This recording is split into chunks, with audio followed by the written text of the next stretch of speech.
دنیا بھر میں ہر مذہب کی اپنی کچھ خاص علامتیں ہوتی ہیں، ہے نا؟ اسلام کی بات کریں تو کعبہ فوراً ذہن میں آتا ہے، لیکن یہ ہے کیا؟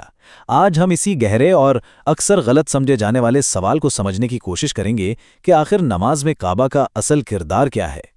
تو چلیں سیدھا اسی سوال پر آتے ہیں جو اکثر پوچھا جاتا ہے کہ کیا مسلمان کعبہ کی عبادت کرتے ہیں؟ اب یہ سوال ظاہر تو بہت سیدھا سا لگتا ہے، لیکن اس کے پیچھے بہت گہرے معنی چھپے ہیں۔ دیکھیں، یہ سوال جو ہے نا، یہ اکثر ایک بہت بڑی غلط فہمی کی وجہ سے پیدا ہوتا ہے۔ تو آج ہم اسی غلط فہمی کو دور کریں گے اور کچھ بہت واضح دلائل کے ساتھ سمجھیں گے کہ کعبہ کی اصل حقیقت کیا ہے۔ تو اس سوال کا جواب بالکل صاف اور سیدھا ہے، نہیں، مسلمان کعبہ کی پوجا بالکل نہیں کرتے، اور اس بات کو صرف کہنے کی حد تک نہیں بلکہ اسے ثابت کرنے کے لیے ہمارے پاس 4 بڑے ٹھوس اور منطقی دلائل ہیں۔ تو آئیے اب ان چاروں دلائل کو ایک ایک کر کے دیکھتے ہیں، اور یہ ایسے دلائل ہیں جو عبادت کرنے والے، اللہ اور کعبہ، ان تینوں کے درمیان جو تعلق ہے نا، اسے بالکل صاف کر دیں گے۔ اچھا، تو سب سے پہلی دلیل، اس کا تعلق اس بات سے ہے کہ عبادت کا مطلب آخر ہوتا کیا ہے۔ دیکھیں، عبادت کا ایک بنیادی اصول ہے کہ جس کی پوجا کی جاتی ہے، پوجا کرنے والا کبھی اس کی خدائی سے انکار نہیں کرتا، ہے نا؟ لیکن مسلمان تو کھلے عام یہ کہتے ہیں، یہ اعلان کرتے ہیں کہ کعبہ کی عمارت میں کوئی خدائی طاقت نہیں ہے، تو پھر سوچیں، اس کی عبادت کرنا تو ان کے اپنے ہی بنیادی عقیدے کے خلاف ہو جائے گا۔ اب آتے ہیں دوسری دلیل پر۔ اس کا تعلق صرف عقیدے سے نہیں بلکہ خود نماز کے عمل سے جڑا ہے۔ اچھا، یہ بڑا دلچسپ ہے۔ کسی کی بھی نماز اس وقت تک بالکل ٹھیک مانی جاتی ہے جب تک اس کا منہ کعبہ کی سمت میں ہو، بھلے اس کے دماغ میں 1 سیکنڈ کے لیے بھی کعبہ کی عمارت کا خیال نہ آئے۔ یعنی اصل چیز سمت ہے، ڈائریکشن، اینٹ پتھر نہیں، فوکس ڈائریکشن پر ہے، بلڈنگ پر نہیں۔ اچھا جی، تیسرا پوائنٹ، یہ ایک طرح کا تھاٹ ایکسپیریمنٹ ہے، ایک فکری تجربہ جو عبادت کی اصل حقیقت کو سامنے لاتا ہے۔ ذرا سوچیں، اگر اللہ نہ کرے کعبہ کی عمارت موجود نہ رہے، ختم ہو جائے، تب بھی کیا ہوگا؟ مسلمانوں پر نماز کا فرض ویسے کا ویسا ہی رہے گا، اور انہیں رخ بھی اسی جگہ کی طرف کرنا ہوگا جہاں کعبہ تھا۔ اب دیکھیں، اگر پوجا پتھروں کی ہو رہی ہوتی تو عمارت کے ختم ہوتے ہی پوجا کا سوال ہی ختم ہو جاتا، ہے نا؟ اور اب چوتھی اور آخری دلیل، یہ سیدھی اسلامک فقہ یعنی اسلامک لاء سے آتی ہے۔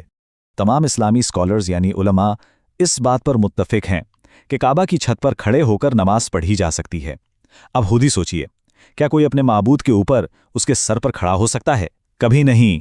یہ ایکٹ ہی اس پورے آئیڈیا کو ختم کر دیتا ہے کہ کعبہ کی عبادت کی جاتی ہے۔ یہ توہین ہوگی، عبادت نہیں۔ تو ٹھیک ہے، یہ تو ثابت ہو گیا کہ مسلمان کعبہ کی عبادت نہیں کرتے۔ تو پھر اگلا سوال، ایک بہت لاجیکل سوال ذہن میں آتا ہے کہ پھر ایک ہی سمت کی طرف منہ کرنے کا مقصد کیا ہے؟ کیوں؟ آخر اس کے پیچھے حکمت کیا ہے؟ اس کا جواب چھپا ہے ایک لفظ میں، یکسوئی۔ یکسوئی کا مطلب کیا ہے؟ ایک جگہ پر فوکس کرنا، خیالات کو ایک کرنا، ایک روحانی سینٹر بنانا۔ یہی عبادت کی اصل روح ہے۔ یہ بات سمجھنا ضروری ہے کہ عبادت صرف اٹھنا بیٹھنا نہیں، یہ دماغ اور روح کی ایک خاص حالت کا نام ہے۔ تو سوال یہ ہے کہ یہ یکسوئی، یہ فوکس حاصل کیسے ہوتا ہے؟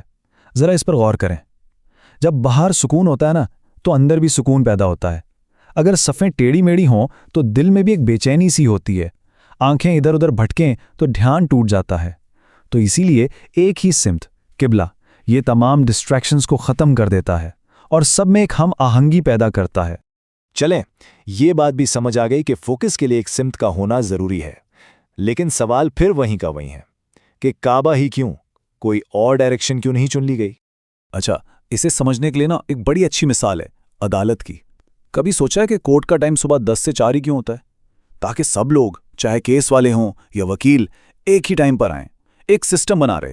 کوئی یہ بحث تو نہیں کرتا کہ بھئی 10 بجے کیوں، 9 بجے کیوں نہیں۔ اصل مقصد ہے ایک وقت طے کرنا تاکہ افراتفری نہ ہو۔ بالکل اسی طرح قبلہ کا مقصد ہے ایک سمت طے کرنا تاکہ عبادت میں ایک یونٹی اور ایک ڈسپلن آئے۔ تو اصل بات اس بحث میں نہیں ہے کہ کون سا وقت یا کون سی سمت بہتر ہے۔ اصل حکمت اس میں ہے کہ اتحاد کے لیے ایک پوائنٹ مقرر کر دیا گیا ہے، بس۔ اور یہ چیز ہماری پریکٹیکل اور اسپریچول دونوں ضرورتوں کو پورا کرتی ہے۔ اب تک تو ہم نے ساری منطقی یعنی لاجیکل باتیں کی۔ اب چلتے ہیں اس کی سب سے گہری روحانی وجہ کی طرف کہ آخر کعبہ کو یہ خاص مقام کیوں ملا۔ اس کا تعلق ہے ایک کانسیپٹ سے جسے کہتے ہیں تجلیات الہیہ۔ اس کو آپ یوں سمجھ لیں کہ یہ ایک روحانی فوکل پوائنٹ ہے۔ اس کا مطلب یہ ہرگز نہیں کہ اللہ اس جگہ کے اندر موجود ہے، بلکہ یہ کہ اس کی خاص توجہ، اس کا روحانی نور اس جگہ پر سب سے زیادہ ہوتا ہے۔ یہ ایک ایسی روحانی حقیقت ہے جو نظر نہیں آتی۔ اور سچ پوچھیں تو یہی اس ساری بات کا خلاصہ ہے کہ مسلمان اصل میں اس خدائی تجلی کی طرف منہ کرتے ہیں، کعبے کی دیواروں کی طرف نہیں۔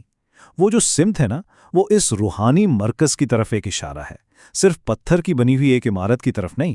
یعنی کعبہ کی جو عمارت ہے وہ اس جگہ کے لیے صرف ایک نشانی ہے، ایک ایڈریس ہے۔ اس جگہ کا ایڈریس جہاں یہ روحانی توانائی سب سے زیادہ ہے، یہ منزل تک پہنچنے کا پتہ ہے، یہ خود منزل نہیں ہے۔ تو دیکھیں، ہم نے اپنا سفر ایک عام سی غلط فہمی سے شروع کیا تھا اور پہنچے ہیں ایک بہت گہری روحانی حقیقت تک، اور یہ سب ہمیں اس سوچ پر مجبور کرتا ہے کہ ان ظاہری عمارتوں اور جسمانی کاموں سے ہٹ کر عبادت کی اصل روح، اس کا اصل مطلب آخر ہے کیا؟